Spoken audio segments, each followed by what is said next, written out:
Shalom, shalom, boa tarde. Hoje nós estamos no dia 13 do mês de dezembro do ano de 2021. E pelo nosso calendário judaico, nós estamos hoje no dia 9 de Tevet do ano 5782. Estamos aí a 98 dias do ano 5782. Então, os dias estão correndo. E nós precisamos também estarmos aí, correndo no bom sentido, né?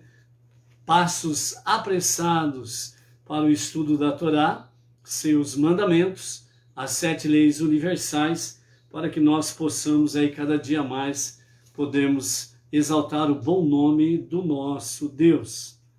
Então vamos à nossa gota de sabedoria de hoje, do nosso Menachem Mendel, o tzadik da nossa geração, o qual nos fala da seguinte forma, no dia de hoje. Há ocasiões em que os impulsos mais destrutivos que existem dentro de nós aparecem envoltos num xale de oração. Quando é hora de regozijar-se e uma voz lhe diz para sentir remorso por seus pecados. Quando é hora de remorso e ela vem e lhe pergunta: quem você pensa que é para sentir remorso? Quando há alguém que precisa desesperadamente de sua ajuda e você decide que é hora de meditar em vez de ajudar. Quando é hora de meditar e você decide que deve sair para salvar o mundo. Quando você obteve compreensão de um conceito profundo, ou rezou a Deus com grande fervor, ou secretamente praticou uma boa ação, e uma voz interior diz: rapaz, você é bom mesmo, hein? Só há uma coisa que essa voz interior jamais lhe dirá para fazer, e fará tudo o que puder para impedir. Ela nunca lhe dirá para romper as correntes com as quais o amarrou e modificar-se. Uau! Realmente é uma luta, né? Nós estamos dentro do grupo de pensamentos, dentro do grupo de ensinamentos do nosso Rebbe Menachem Mendel, o líder da nossa geração. E esse grupo tem o título de Luta. E aqui nos mostra exatamente esta realidade, né? Então aqui o nosso Rebbe Menachem Mendel, ele nos fala exatamente do paradoxo que nós nos envolvemos no nosso dia a dia. Então há momento que é para você se alegrar, mas aí vem uma voz interior e diz para você sentir remorsos por causa dos teus erros, das tuas falhas, dos teus pecados. E no momento que é para sentir remorso por causa destas coisas, então essa mesma voz vem e diz: quem você pensa que é para sentir remorso? Sempre querendo colocar você numa posição, né, realmente contrária àquela que você deve estar. Então, a mesma coisa acontece quando alguém precisa de ajuda e está desesperadamente precisando de ajuda, e é hora de você arregaçar as mangas e sair para ajudar a pessoa. Mas aí o que essa voz ela te induz a fazer? Ela induz a você a não fazer nada, porque é momento de meditar. Aí você vai ler as escrituras, vai fazer preces, e aquela pessoa que está precisando de ajuda, problema dela. Então essa voz, ela é um paradoxo. Nós podemos simplesmente dizer o seguinte: esta voz, ela está conectada com a nossa alma animal, que é a contrária à nossa alma divina. A nossa alma divina, ela tem mais conexão com o céu. Ela tem mais conexão com Deus, enquanto que a nossa alma animal, ela tem mais conexão com a terra e as coisas peculiares, a este mundo físico, material, secular, e mundano e profano.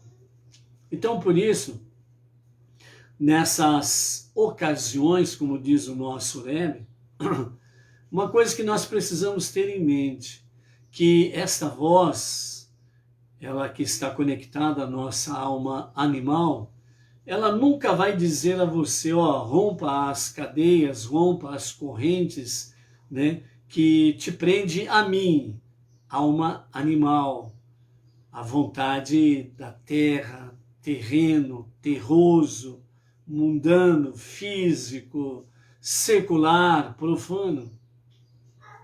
Ela nunca vai dizer para você romper estas correntes. Ela vai simplesmente continuar, né, a contradizer aquilo que está conectado à alma divina, que está conectado com Deus. Então, por isso, nós precisamos tomar muito cuidado no nosso dia a dia, né? Nesse aspecto aí, nós temos de fato aí que esta voz, por assim dizer, né, ela é contrária à vontade divina. Então, por isso, nosso Rebbe Menachem Mendel, ele diz em outro ensinamento, pegue a luz que há em ti e faça a escuridão brilhar. Então, dentro desse aspecto, a primeira coisa que nós precisamos nos preocuparmos é, de fato, fazer a escuridão que há em nós brilhar. Para que a nossa alma animal, ela não venha prevalecer sobre a nossa alma divina. E dessa forma, haja essas contradições no nosso dia a dia, mas que nós possamos aí cada vez mais estarmos firmados na Torá, né, na vontade divina, e assim nós podemos seguir a nossa jornada monoteísta com fundamento judaico e com orientação rabínica, seguindo em frente nessa nossa jornada aí, ok?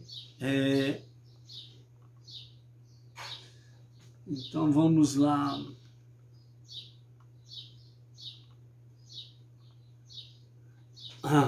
Baruch Hashem.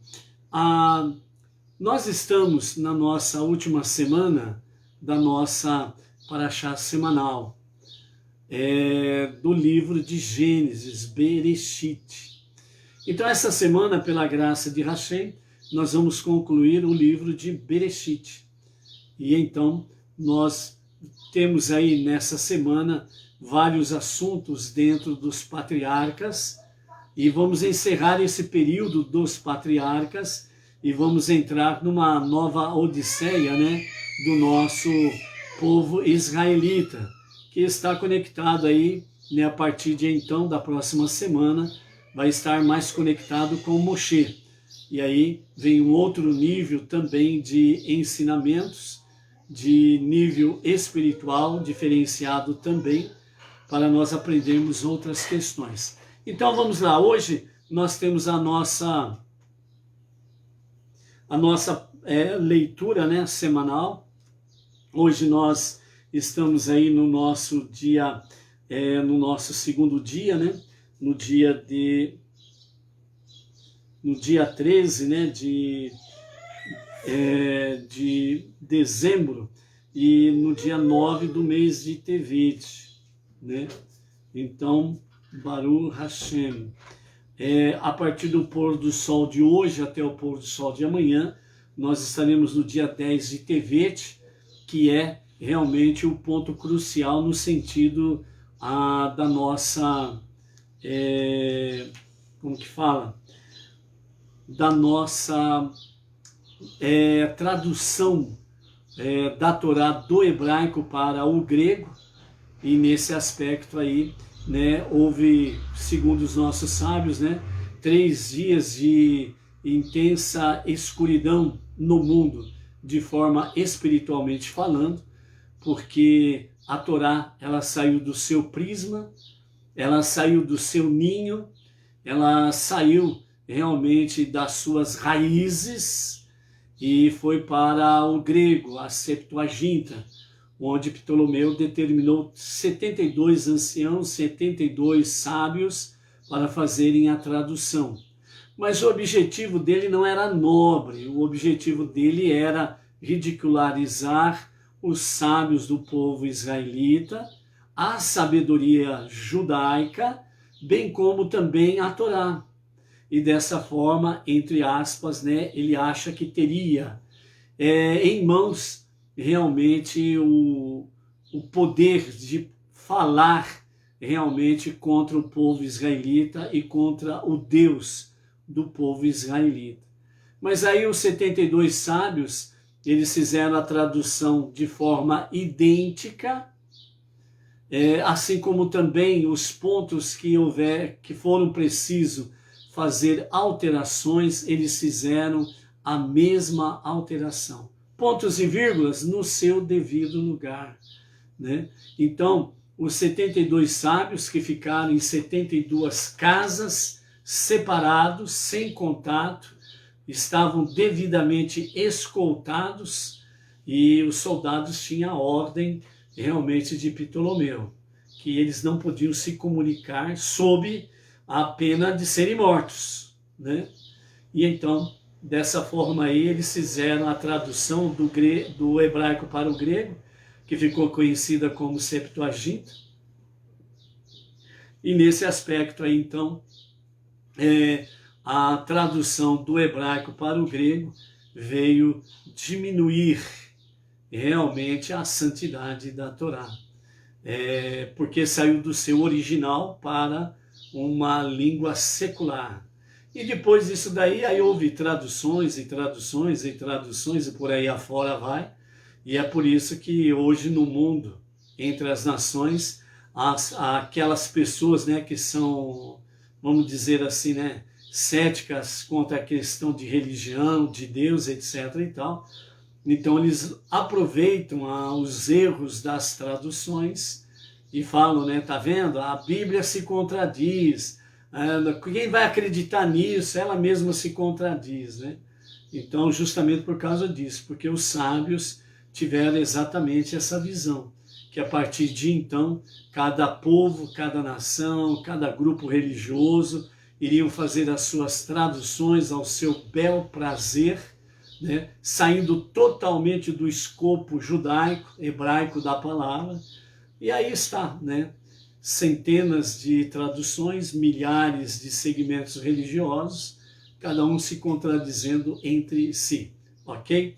E o judaísmo em si permanece o mesmo desde a antiguidade, porque segue a Torá letra por letra, vírgula por vírgula, e realmente está aí a palavra para nós. Então, quando nós realmente adquirimos a Torá, os 5 primeiros livros da Bíblia, mais os demais escritos, né, do chamado Antigo Testamento, mas que na realidade são as escrituras sagradas, as escrituras hebraicas, né? Quando nós a trazemos, né, realmente pela tradução digna de confiança, que vem através do próprio mundo judaico, com rabinos, supervisão de rabinos, etc. e tal.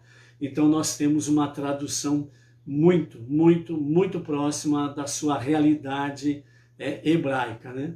Então por isso nós usamos de fato os livros de estudos que têm a tradução com inspeção rabínica e aprovação rabínica, né?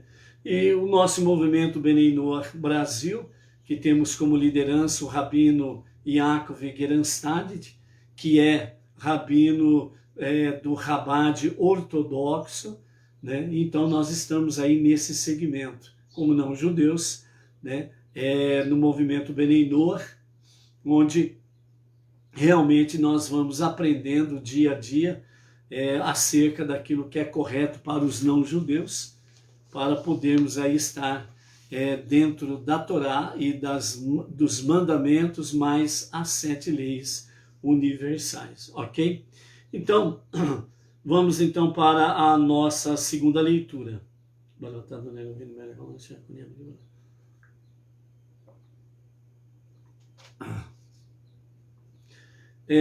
A nossa segunda leitura está no capítulo 48 de Bereshit, Gênesis, e nós vamos ler aí do verso 10 até o verso 15, né, que é a nossa leitura de hoje, ok? Então ela nos diz assim, nós estamos vendo aí o momento, né, da aliá de ontem em que Iosef foi avisado de que o seu pai estava enfermo, né? E dentro desse aspecto aí, ele correu para a casa do seu pai, Yaakov, e levou os seus dois filhos, né, Menashe e Efraim, para serem abençoados pelo avô, né? Efraim, ele estava constantemente, né, aos pés, no modo de dizer, do seu avô Yaakov, aprendendo acerca da Torá. E foi exatamente Efraim que foi avisar Iosef que o seu pai estava doente.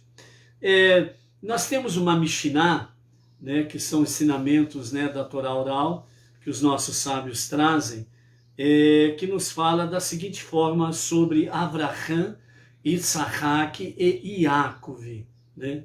Então nos fala assim, Avraham, ele e Yitzhak, eles tinham a mesma aparência. Avraham não envelhecia de forma alguma. E Yitzhak, ele mais parecia um irmão de Avraham do que filho de Avraham. Então os nossos sábios, através dessa Mishnah, desse ensinamento, fala que Avraham, ele falou com Deus, né, dizendo a Deus, né, sobre a questão se o pai e o filho têm a mesma aparência, saudável, sem nenhum traços que os separam, né? Quem que é o mais novo, quem que é o mais velho, quem que é o pai, quem que é o filho, né? Então, como que as pessoas vão saber honrar? Vão honrar quem? Se os dois são iguais, né? As pessoas não saberão quem é o pai e quem é o filho. Porque Yitzhak e Avraham, eles tinham a mesma aparência, né? Então, Avraham, ele então suplica, né, a Hashem, dizendo para ele que dê traços, né, diferenciados do filho, para que ele possa ter os traços de uma pessoa idosa, e assim as pessoas saberão a quem respeitar. Então Deus analisou o pedido de Avraham e disse para ele, o seu pedido é muito bom, é correto. Então até Avraham não havia velhice, né, no sentido de rugas, apresentar a idade avançada. Então a pessoa idosa, né, ela de fato permanecia jovem. E então, segundo esse Midrash, com esse pedido de Avraham, então Deus consentiu o pedido de Avraham e Avraham começou a apresentar as características de uma pessoa idosa, né? Então aí barba branca, cabelos brancos, né? Começou a aparecer o famoso pé de galinha, né? Que são as ruguinhas ao lado do olho, né? E começaram a aparecer as rugas, né? Os sinais da idade avançada. Então, até Avraham não havia velho no sentido literal, físico da palavra, né? Mas, a partir de Avraham, com esse pedido, então, as pessoas começaram a mostrar os traços da velhice, ok? Então, nesse sentido, com Avraham vieram, então, os sinais externos da idade. Com referência a Yitzhak, até aqui com Yitzhak, nenhum ser humano sentia dor, né? Então as pessoas simplesmente morriam e tchau, né? Morriam de um mal súbito, aquela morte repentina e pronto, né? Então não sentia dor, não sentia nada e pronto. Então Yitzhak, ele fez um pedido para Deus, né? Pediu dor e sofrimento. Então Deus disse para Yitzhak, Yitzhak disse a Deus, se alguém morrer sem a vivência da dor, lhe será aplicado todo o rigor do julgamento celestial, porque ele não experimentou nenhuma adversidade aqui. Ele não experimentou nem dor e nem sofrimento. Por isso, as dores neste mundo o pouparão da punição no mundo vindouro, do juízo final, né? Numa grande parte, obviamente. Então, dessa forma, Deus respondeu a Isaac dizendo que o que ele pediu era muito bom. Então, Isaac ficou cego. Então, ele sentiu a dor da perda da visão. E isso trouxe para ele muita dor, né? E então, Isaac, ele ficou cego, né? Ainda em outro nível, né, de interpretação da cegueira de Isaac, nós temos também aí, né, os sábios comentando que no momento do atamento, né, em que Isaac foi amarrado para ser levantado no altar que Abraão o levou para o sacrifício, né, nesse momento também, segundo o Midrash, relata que os anjos, eles choraram. E quando os anjos choraram, algumas gotas de lágrimas caíram nos olhos de Isaac, né? Então, nesse momento que Isaac, ele pede dor e sofrimento, então os efeitos dessas lágrimas que caíram nos seus olhos, então vem a dor e o sofrimento, né? A dor que antecedeu a perda da visão e, ao mesmo tempo, a dor da perda da visão. E então Isaac, ele pôde experimentar dor e sofrimento. E a partir de Isaac, então a raça humana, além de ter os sinais de velhice de Abraão, agora com Isaac vem a dor e o sofrimento nesse sentido aqui, ok? Então as pessoas passaram a ter dor e sofrimento, ok? Antes da sua morte, por isso que se fala muito, né, entre as nações, né, que a dor e o sofrimento da pessoa antes de morrer é uma forma de purificar-se realmente para poder partir em paz, né? Tem esse ditado popular aí. Com referência a Yaakov, né? Então Yaakov, ele até então nos dias dele as pessoas morriam de repente, né? Então era aquela questão, até aqui a morte das pessoas, elas eram na base do espirro. Então quando uma pessoa espirrava, né, atim, então ao mesmo tempo que ela espirrava, ela morria. O fôlego saía dela, né? Então, atim. Então, o fôlego de vida saía dela e ela morria, certo? Então, dentro desse sentido aqui, né? Então, Yaakov pede para Deus um sinal antes da partida. Então, Yaakov, dessa forma aqui, ele pede, então, a doença. Que a pessoa, né, fique doente antes de morrer. Com qual finalidade? Para que ela possa ter tempo, realmente, para poder despedir da sua família, colocar a sua casa em ordem, poder aconselhar os seus filhos, abençoar os seus filhos, seus netos, né? Então, para ter um momento, vamos dizer assim, um momento digno de despedida dos seus entes queridos, principalmente, né? Então, a doença em si, ela seria uma forma de fazer com que as pessoas possam, né, realmente fazer um exame introspectivo, colocar a sua vida em dia junto com Deus, junto com o próximo, com a sua família e etc. e tal. Então, a partir de Yaakov, né, a doença veio antes da morte de forma geral. Nós também temos, né, o rei Ezequias, né, Ezequiarro, que ele foi acometido de uma doença fatal, tinha 15 dias de vida pela frente, e então ele faz uma prece a Deus, e segundo essa Mishnah fala que o rei Hizquiarro, ele falou com Deus, argumentou com Deus, né? Que até aqui toda pessoa acometida de uma grave enfermidade não tinha escape, morreria, ponto. Então aqui, como ele foi acometido de uma enfermidade grave, né, os médicos já tinham dado para ele 15 dias no máximo de vida, então ele vai à presença de Deus e faz realmente uma techuvá, um retorno a Deus para o verdadeiro e genuíno arrependimento. Então ele argumenta com Deus, né, sobre a questão de um grave, se alguém ficar gravemente enfermo, ele fará techuvá na esperança também de recuperar-se, né, recuperar-se da sua doença e voltar a ter saúde, né? Então o rei Hizquiarro, então ele vem e pede realmente para Deus essa oportunidade dessa grave enfermidade ele poder ser curado e as pessoas terem esperança também, não somente de fazer techuvá, mas de poder fazer realmente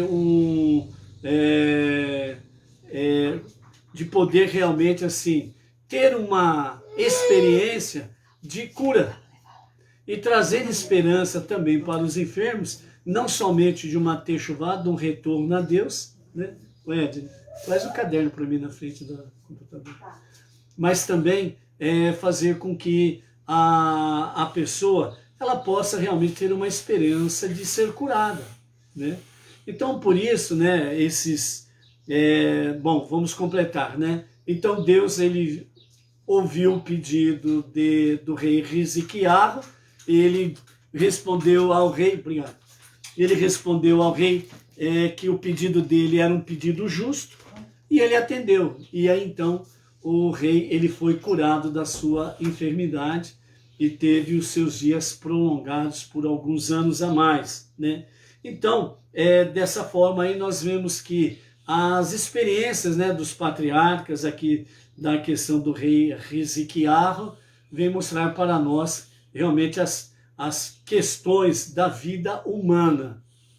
Nós só precisamos aprender as coisas corretamente para que nós possamos aí andar firmados no monoteísmo com a graça de Hashem, né, sabendo que tem todos esses detalhes que cercam a nossa vida, é uma realidade da nossa vida e todas elas têm alguma coisa em comum, que se chama techuvá, retorno a Deus para o verdadeiro e genuíno arrependimento. Então, de acordo com isso, né, obviamente Deus vai estabelecer a sua vontade. Nós fazemos os nossos pedidos, mas a vontade de Hashem prevalece, não restam dúvidas. Então esse Midrash, né, é um surpreendente guia para os nossos dias e a nossa época, né? E se pudéssemos, né, os nossos sábios dizem assim, e se pudéssemos realmente elaborar a Deus, né, uma petição desse nível dos patriarcas e do rei Hizquiarro, qual seria o teu pedido? O que você pediria a Deus para que ele pudesse revogar e mudar a situação em si? Obviamente, né, de uma forma geral, as pessoas elas pensam numa juventude eterna, na saúde, na felicidade, na ser rico, né? Vamos dizer, que é sombra e água fresca, numa bela rede, né, à beira do mar, né, uma deliciosa água de coco gelada, né, e por aí afora vai, né? Mas o Midrash nos conta que os patriarcas, eles exatamente fizeram um pedido contrário a isso. Pediram para parecerem velhos, para terem dores e sofrimentos, né? Por que reagiram dessa maneira os nossos patriarcas? Então a resposta é que atribuímos grande importância ao bem-estar neste mundo, nessa configuração atual, né? Quem está muito bem de saúde, quem está muito bem fisicamente, quem está muito bem financeiramente, materialmente, ele vai querer partir deste mundo dessa forma? Não. Quanto mais ele puder retardar isso, ele o fará, não é verdade? Então, nessa configuração que nós estamos atualmente, então é exatamente isso que as pessoas pensam, em fazer um pedido, uma relação de pedidos a Deus, eterna juventude, eterna saúde, eterna felicidade e assim por diante. Mas nessa configuração que nós estamos, não tem como fazer isso daí. Nós precisamos da retificação do mundo e dos seus reinos com a revelação do justo e verdadeiro Mashiach. É a redenção final, é a retificação, o corrigir final que Deus tem para todos os reinos, para a raça humana. Qual a finalidade? Para podermos adentrar no Olam Rabá, o mundo vindouro, conhecido como vida eterna. Então, por isso, estas realidades que os nossos patriarcas pediram, de fato, um curso que nós estamos e nós não temos como evitar isso. Seja pobre ou rico, vai ter que passar pela mesma experiência. Velhice, dor, sofrimento e morte. Não tem como escapar a esta realidade, ok? Então, cônscios, desta sabedoria, deste conhecimento, então a pergunta na realidade é: que tipo de pessoas precisamos ser para não passarmos por um julgamento severo no juízo final? Pense nisso. E então procure cada vez mais realmente fazer com que a tua alma divina seja fortalecida dentro desta realidade aí. Baruch Hashem. Ok, então, estamos aí com o Arthur Junqueira, aqui de Agudos, nossa região de Bauru. Shalom, shalom, Arthur. Temos aí a Luciana Rodrigues de Marília, nossa região aqui também, de Marília, Bauru. Temos aí o José Antônio da Silva. Quem mais está aí? Vamos ver lá. O Luiz Ribeiro, de Itaquera Grande, São Paulo. A Maria Isabel, de Lucélia, se não me engano, Lucélia, interior de São Paulo. Quem mais está por aí? Temos a Malu, do Distrito Federal, Brasília. A Maria Luísa, de Palmas, Tocantins. Baruch Hashem. Quem mais? Deixa eu ver se aparece aqui. A Inês Martins, aqui de Pirajuí. Baruch Hashem, Inês. E também vamos mandando aí, um shalom para os demais amados aqui. O Guilherme Carrilho Reis Rocha, o Samuel Belchior Meco, o Joel Silva de Canoas, Rio Grande do Sul, a Solange da Silva, Porto Alegre, Rio Grande do Sul, Heron Santana, Feira de Santana, da Bahia, a Tereza Barbosa, de Maringá, Paraná, a Maria Isabel Gouveia, de Lucélia, São Paulo aí, Maria Isabel, o Felipe Costa Oliveira, de Manaus, Amazonas, o Balaguer Helena, a Dora Gruber, do Rio de Janeiro, o Jorge Bagata, de Belém, Pará, a Franciele Moretti, lá de Cascavel, Paraná, a Benedita Maria de Poços de Caldas, Minas Gerais, a Rebeca Lobato, a Maria Madalena Azevedo,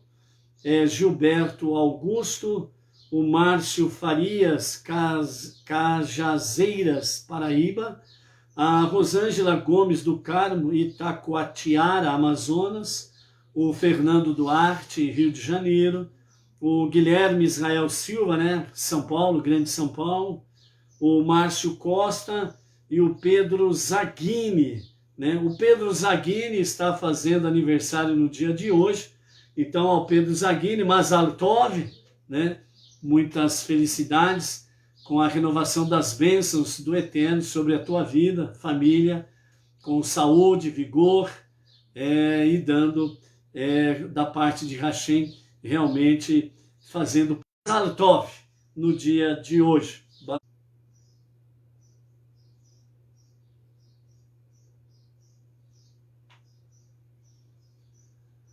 Baruch Hashem é o sinal. Não sei se esse horário aqui é muito pesado, o sinal da internet, então vira e mexe e cai. Meu Deus do céu.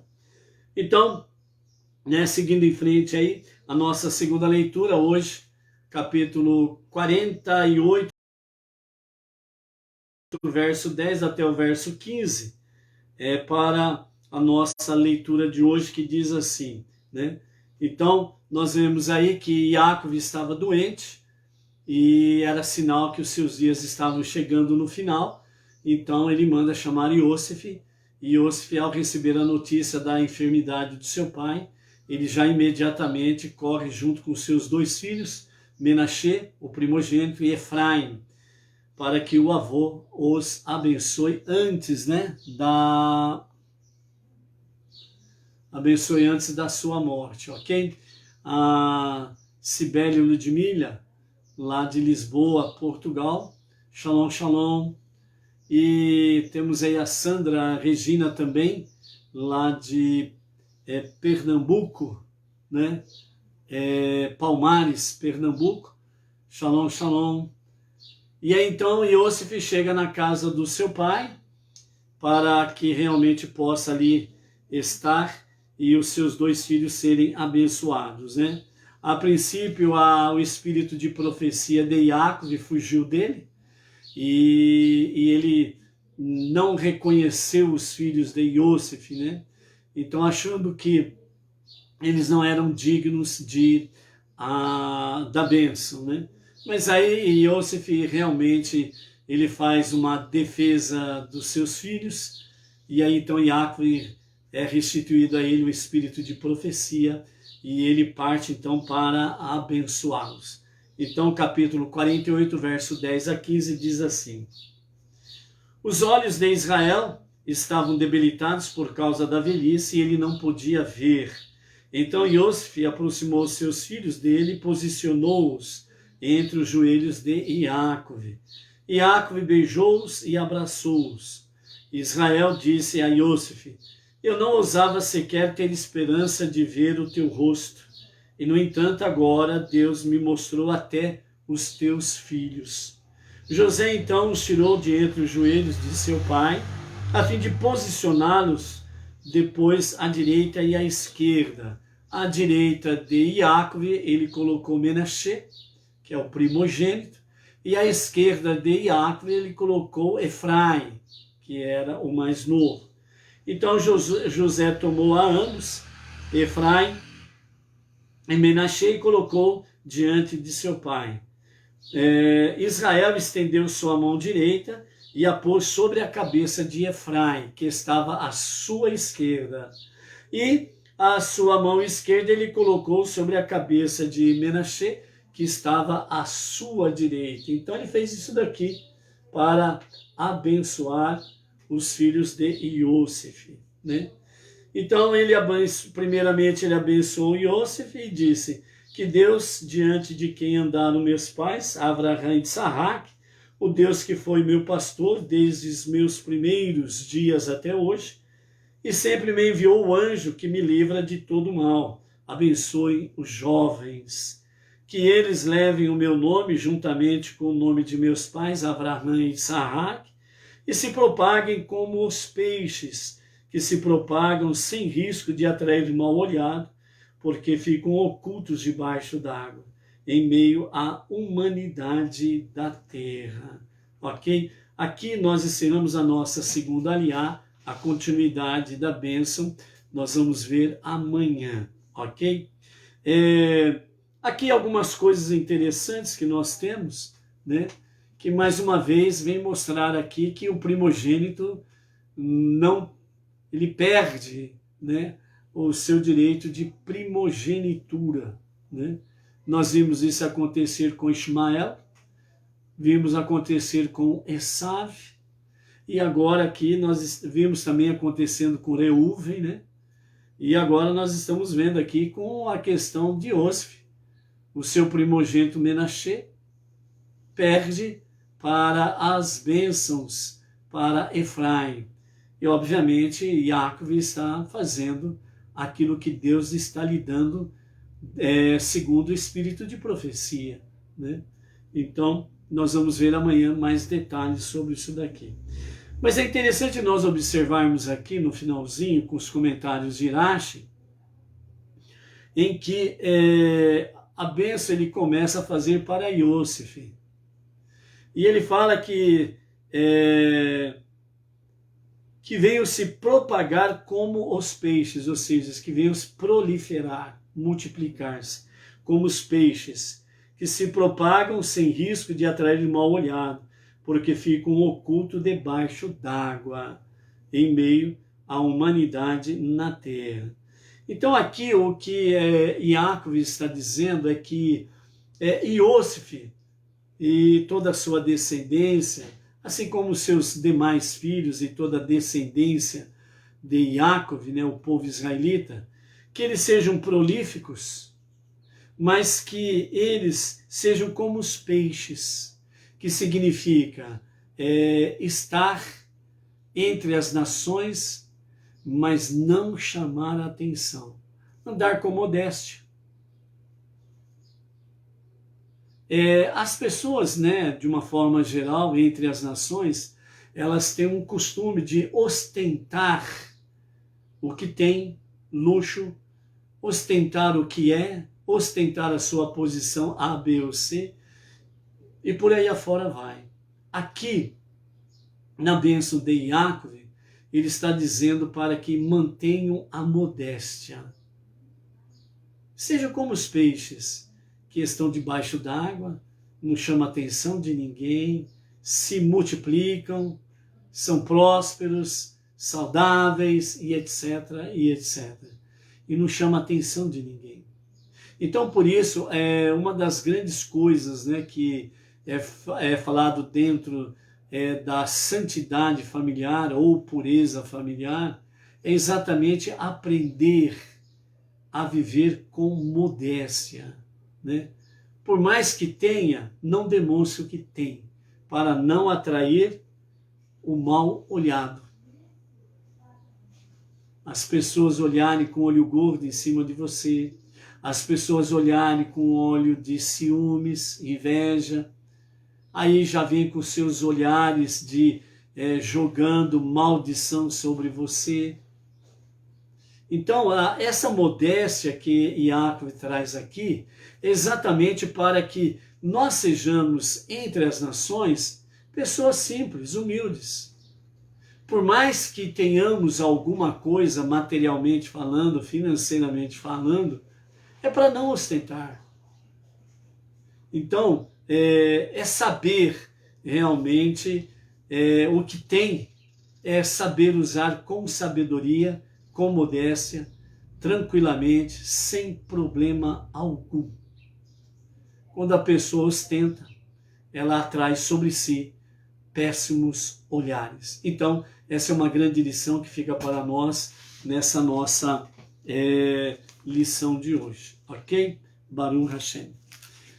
Nós recebemos na tarde de hoje, né, lá da cidade de Nova Lima, Minas Gerais, né, um presente da Irani Braga de Mendonça, né, lá de Nova Lima, Minas Gerais, né? Então ela nos mandou um mimo, um presente, né? É mais para Edna do que para mim, ok? Né? Então aí tá Irani Braga, arteira, né? Arteira que é no bom sentido, viu, gente? Uma das coisas que faz é exatamente isso daqui, ó, né? Um pano de prato devidamente pintado, né? Está aí o Shalom, uma excelente pintura, né? Uma renda embaixo aí, se eu não me engano, acho que é isso que fala mesmo, né? Renda ali embaixo, né? Então a Irani Braga Mendonça, de Mendonça, né? Então ela tem aí nas suas redes sociais, né, os seus produtos, né, dentro de pano de prato, cobertura de ralá, né, para o Shabat e etc e tal, né, tudo com artigos aí dentro do campo judaico, para que você possa ter aí no seu lar aí, ok? Então visite aí os sites, né, da Irani Braga Mendonça, né, o Instagram, Facebook, e aí você tem acesso, né, aos produtos que ela assim disponibiliza, ok? Então, né, esse mimo aqui, nós agradecemos o presente, Irani e família, né? E a dona Edna fica muito feliz de receber esse presente aqui, tá bom? Manda um abração para vocês aí. Então, shalom, shalom por isso daí, ok? Então tá. Então, amados, nós encerrando a nossa live de hoje, nós queremos deixar essa mensagem preciosa aí, né? A primeira palavra que nós tivemos com o Rebbe é exatamente o paradoxo que nós encontramos em nós no nosso dia a dia, a alma divina e a alma animal, e é o combate que nós temos, a luta que nós temos constantemente. Nós precisamos cada dia mais quebrarmos, né, essas correntes, essas amarras, né, da nossa alma animal e fazer aquilo que o nosso Rebbe Menachem Mendel diz, né? Pegue a luz que há em ti, a nossa alma divina, e faça a escuridão brilhar, a nossa alma animal, trazendo-a para a luz da alma divina. E aí, juntas, unidas, estaremos juntos fazendo um excelente trabalho em Hashem. E nessa nossa aliada de hoje, nós temos aí exatamente essa questão, né? Que nós possamos aprender com os nossos patriarcas a respeito da velhice, da dor e sofrimento e doença, e possamos realmente tirar bons ensinamentos disso, lembrando que o princípio divino é que sirva para a nossa redenção final, né?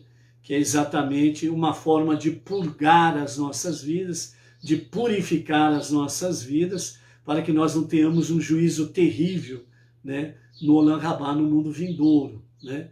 E ao mesmo tempo aprendendo com o rei Ezequias, a respeito da enfermidade grave que ele estava cometido, e ele pediu a cura para Deus, né? Para que as pessoas tenham uma esperança que, segundo a vontade divina, possam ainda nessa configuração presente, independente do tipo de enfermidade, ela possa ter realmente a cura vinda de Deus, né?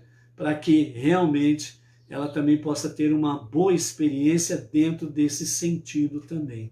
Por isso, nesses dias especiais que nós estamos aí vivendo e convivendo com essa terrível pandemia, que as pessoas não venham olhar para o bezerro de ouro.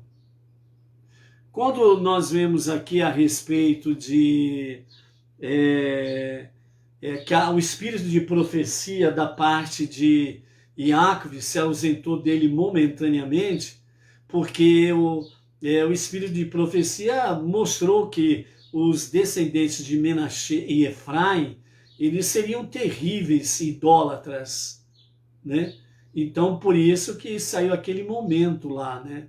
E nós temos aí na própria história aí que nos fala sobre Jeroboão, né, que está lá conectado em 1 Reis, capítulo 11 e 12, nos falando exatamente, né, dele construir 2 bezerros de ouro e dizer para o povo que a salvação de vocês está aqui.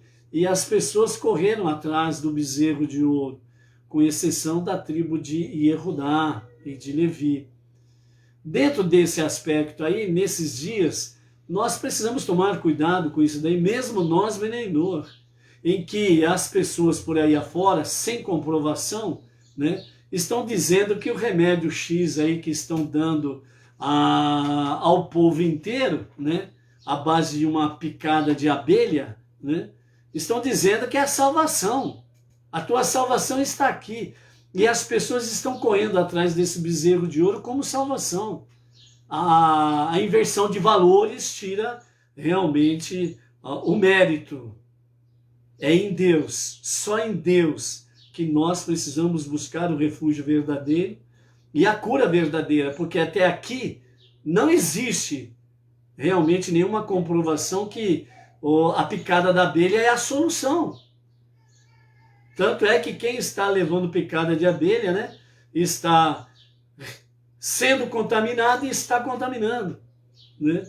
Então, porque as pessoas estão mudando os valores.